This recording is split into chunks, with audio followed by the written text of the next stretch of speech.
Jadi saya harapkan nanti masyarakat bisa menilai sebenarnya siapa yang harus dimintai pertanggungjawaban, dan tentu ini justru menguatkan materi muatan dari gugatan perbuatan melawan hukum yang kami ajukan kepada saudara Antoni Salim dan saudara Aguan, agar publik paham bahwa mereka inilah yang sebenarnya punya proyek ini, yang paling diuntungkan dari proyek ini. Jangan sampai mereka cuci tangan seperti apa yang disampaikan oleh Aguan dalam wawancara Tempo kemarin, kan sempat seolah mau cuci tangan, ini mafianya di bawah. Nah, mafia di bawah, tapi siapa yang paling diuntungkan dari proyek ini, begitu. Jadi tidak bolehlah begitu.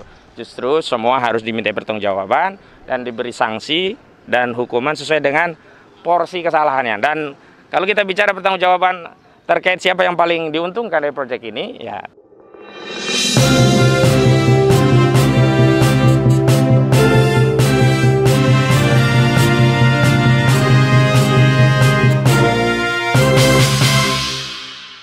ya, bismillahirrahmanirrahim teman-teman semua. Dari media ini ada Mimbartup, ada Anti Oligarki, ada Tangkap Oligarki.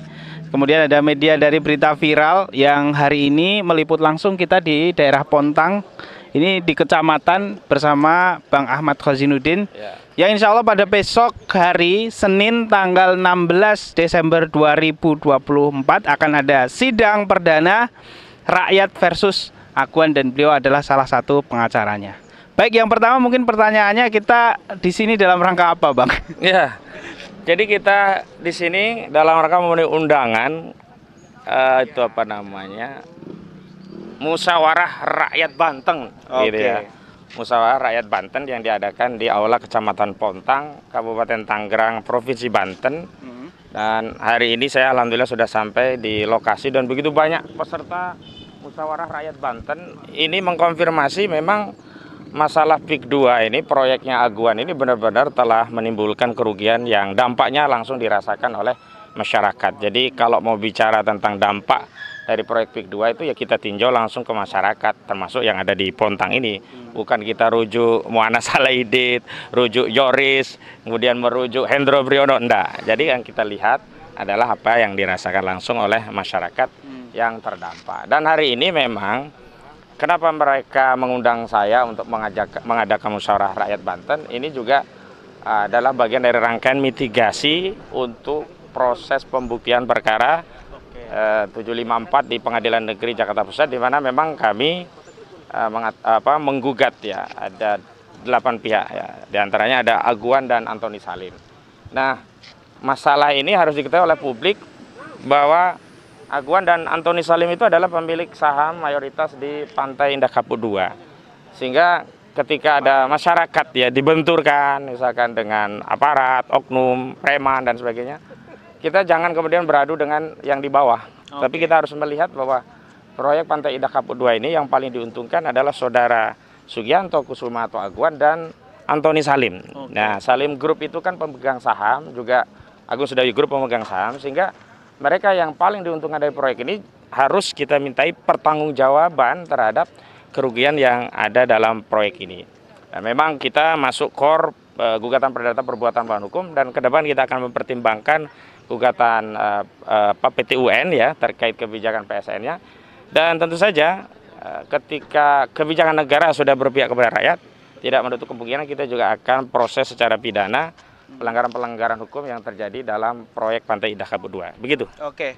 Kalau boleh tahu, Bang Ahmad Khazinuddin kan diundang ya sebagai undangan. Nanti acaranya apa ya di dalam nih, Bang? Nah, pertama tentu kami menyimak ya. Rincian acaranya belum, tapi tadi sudah ada bocoran kemarin ya, sempat diskusi. Ini dalam rangka menyerap aspirasi rakyat yang terdampak langsung dari proyek PSN PIK 2 ini. Sehingga ya diharapkan seluruh rakyat Indonesia, publik itu tahu apa sih derita yang dirasakan oleh masyarakat di Provinsi Banten, beberapa provinsi ya, terutama yang terdampak dari proyek PSN PIK 2 ini, yang sebenarnya hanya di Kosambi karena hanya 1.755 hektar begitu, tapi kan proyek itu dijalankan di 9 atau bahkan 10 kecamatan, sampai ada yang di Kabupaten Serang, Kecamatan Tanara, yang kemarin kita sudah kunjungan juga di salah satu kecamatan, yakni Kecamatan Kronjo ya, di Pantai Cangkir begitu. Jadi saya harapkan nanti masyarakat bisa menilai sebenarnya siapa yang harus diminta pertanggungjawaban, dan tentu ini justru menguatkan materi muatan dari gugatan perbuatan melawan hukum yang kami ajukan kepada saudara Antoni Salim dan saudara Aguan, agar publik paham bahwa mereka inilah yang sebenarnya punya proyek ini, yang paling diuntungkan dari proyek ini. Jangan sampai mereka cuci tangan seperti apa yang disampaikan oleh Aguan dalam wawancara Tempo kemarin, kan sempat seolah mau cuci tangan, ini mafianya di bawah.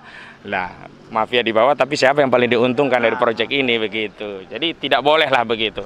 Justru semua harus diminta pertanggungjawaban dan diberi sanksi dan hukuman sesuai dengan porsi kesalahannya. Dan kalau kita bicara pertanggungjawaban terkait siapa yang paling diuntungkan dari proyek ini, ya berarti orang yang paling diuntungkan juga orang yang paling merugikan, karena kalau tidak ada proyek tidak ada yang dirugikan, begitu. Oke. Ya, kita lihat Bang Ahmad Khazinuddin kemarin juga ada di Pulau Cangkir, dan kita lihat di sana juga secara gamblang ada batas atau ada pagar. Pagernya bukan di darat tapi di laut.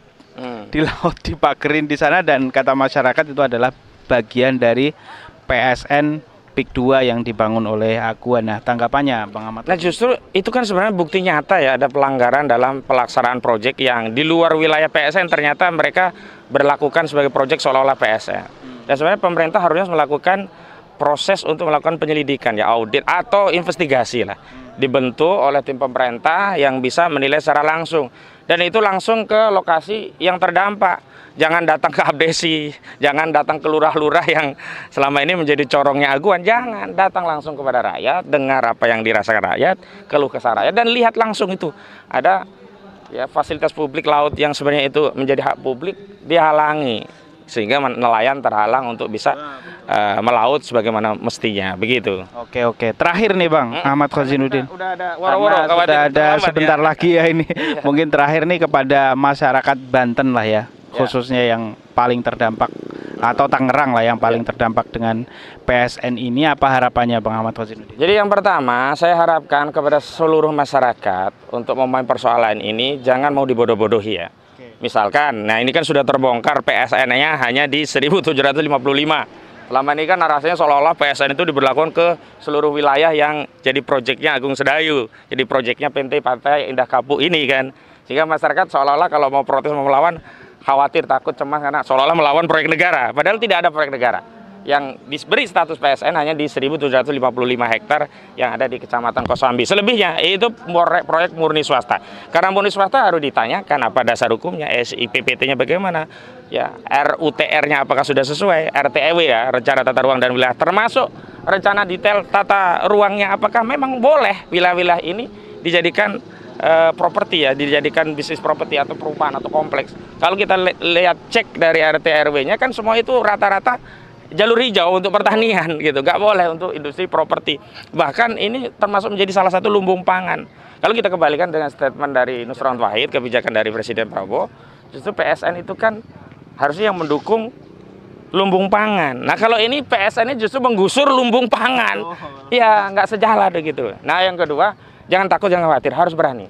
Karena kalau kita tidak berani membela hak kita, mana mungkin orang lain mau berani membela hak kita gitu loh. Jadi orang yang punya kepentingan terhadap haknya itu yang harus ya, berani membela haknya.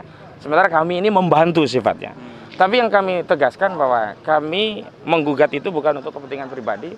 Karena meskipun ada tuntutan ganti rugi sebesar 612 ya kalau nggak salah triliun rupiah, itu kami minta untuk dibayar kepada negara melalui Kementerian Keuangan. Agar apa? Bisa digunakan oleh negara untuk memulihkan ya berbagai hajat masyarakat yang selama ini menjadi terhalang atau dirugikan karena adanya proyeknya Aguan dan Antoni Salim ini. Oke, baik, terima kasih teman-teman yang sudah menonton. Jangan lupa satu lagi, minta doanya, dukungannya didoakan, karena ini bukan perjuangan biasa, perjuangan melawan oligarki, orang yang disejalir menjadi negara dalam negara di Republik ini. Doain agar kami semuanya, tim ini ya, baik penggugat prinsipal, tim lawyer, tokoh-tokoh yang terlibat, agar diberi kesehatan, kelancaran rezeki, dan perlindungan dari Allah Subhanahu wa Ta'ala.